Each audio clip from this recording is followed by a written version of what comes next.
Qual seria sua reação se eu lhe dissesse para amar seus inimigos? Talvez você mudasse de canal, porque este é realmente um desafio que vai muito além da nossa realidade enquanto espíritos em evolução. Mas é exatamente com esse ensinamento de Jesus que o capítulo 12 do Evangelho segundo o Espiritismo começa. À primeira vista, pode parecer impossível acolhermos esse mandamento do Cristo, porque sequer conseguimos amar verdadeiramente nossos amigos. Como dedicar então afeto a quem nos faz o mal? No entanto, Jesus não iria nos propor algo que não pudéssemos vivenciar. Por isso, o Evangelho segundo o Espiritismo nos apresenta a lógica e a força que existe por trás desse mandamento. Pensa bem, quando alguém nos fere, nos magoa, qual é o primeiro impulso? Quase sempre é o desejo de devolver na mesma moeda. Porque essa é uma reação que parece nos proteger, que parece restaurar um certo senso de justiça. A ofensa parece pedir uma resposta, e a vingança surge como o caminho mais óbvio. É exatamente nesse ponto que o Evangelho nos faz um convite: quebrar esse ciclo e não responder ao mal com mais mal. E aí surge a pergunta que nos guiará: qual é a verdadeira força por trás dessa proposta? Será uma fraqueza, como algumas pessoas pensam? Ou será, na verdade, a maior de todas as fortalezas? Aqui, a mudança de uma lei para outra fica muito clara. Saímos daquele princípio de retaliação direta, do olho por olho, que buscava uma espécie de equilíbrio na punição, para uma lei de amor que não impõe condições. O Evangelho não apenas anula a lei antiga, ele vai muito além. Ele pede uma ação positiva, uma atitude voltada àquele que nos fez mal. Mas o que significa amar nesse contexto de verdade? Muitas pessoas se confundem aqui e acabam achando que esse ensinamento é impossível de praticar. Então vamos desvendar esse mistério. Afinal, essa dúvida surge em todos nós. Como sentir carinho, afeto por alguém que ativamente deseja o nosso mal? O próprio texto diz que o coração bate de um modo na presença de um amigo e de outro completamente diferente na presença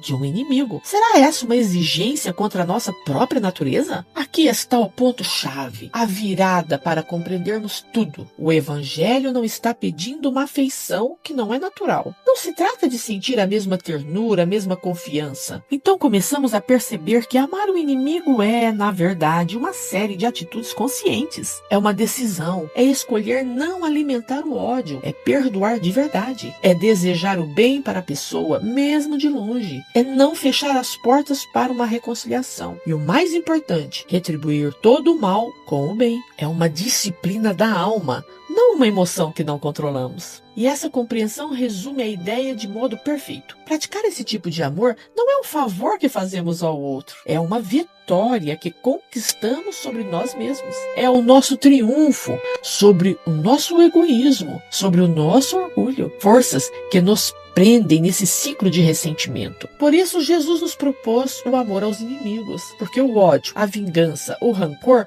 nos aprisiona em faixas vibratórias inferiores e nos impede de avançar para Deus. A missão do Cristo foi exatamente essa, nos mostrar o caminho da liberdade, que nos guia para o alto. Você já parou para pensar o que acontece com o ódio quando o corpo físico morre? Se a morte é uma passagem, não um ponto final, todos os sentimentos que cultivamos, principalmente os mais intensos, como o ódio, continuam conosco no plano espiritual. O inimigo pode até não ter mais presença física, mas a inimizade, essa permanece. Olhando por essa perspectiva, a vingança se torna não apenas algo moralmente equivocado, mas simplesmente ineficaz. Ela não resolve o problema, pelo contrário, alimenta ainda mais o conflito, perpetua a discórdia. O ódio vira um laço que pode prender duas pessoas por várias existências, numa perseguição que nem a morte consegue interromper. E olha, a literatura espírita é repleta de histórias assim. Vejamos como funciona. A vingança alimenta o ódio. Esse ódio sobrevive à morte. O inimigo, agora sem o corpo físico, pode continuar essa perseguição, muitas vezes através de obsessões cruéis. A única saída para romper essa corrente é o perdão. A única solução verdadeiramente libertadora. Perdoar não é apagar da memória o mal recebido, mas lembrá-lo sem o fardo corrosivo do ressentimento. E tudo isso nos leva a repensar completamente o que compreendemos por honra, por coragem. O que é ser forte de verdade? Onde reside a verdadeira coragem? Chegamos então àquelas passagens do Evangelho que são talvez as mais radicais e mais mal interpretadas a apresentar a outra face. À primeira vista, parece um convite à submissão, à passividade, mas a interpretação correta, segundo o Espiritismo, não trata de ser passivo, trata de se recusar a entrar no jogo da violência. É uma condenação direta da vingança e um ato de humildade que serve para desarmar o orgulho do outro. É a escolha consciente de não pagar o mal com mais mal. O contraste aqui é muito forte. A coragem de revidar é vista pelo Espiritismo como uma reação do orgulho, quase uma prova de covardia moral.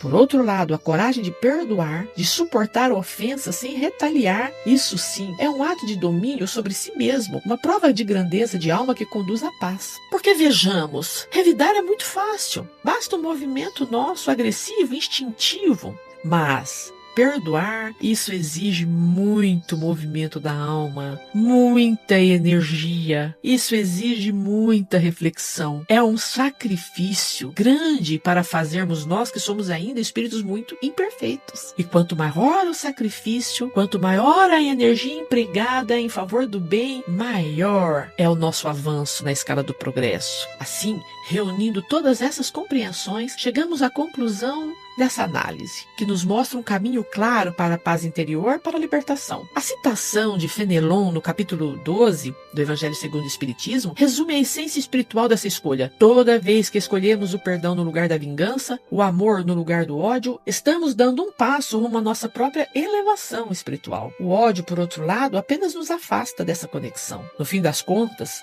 a luta não é contra a pessoa que nos feriu. A grande batalha, a única que realmente importa, acontece dentro de nós. Vencer não é humilhar o outro. Vencer é dominar o ódio, o rancor, o desejo de vingança no nosso próprio coração. Essa é a verdadeira libertação. E para encerrar, fica essa reflexão.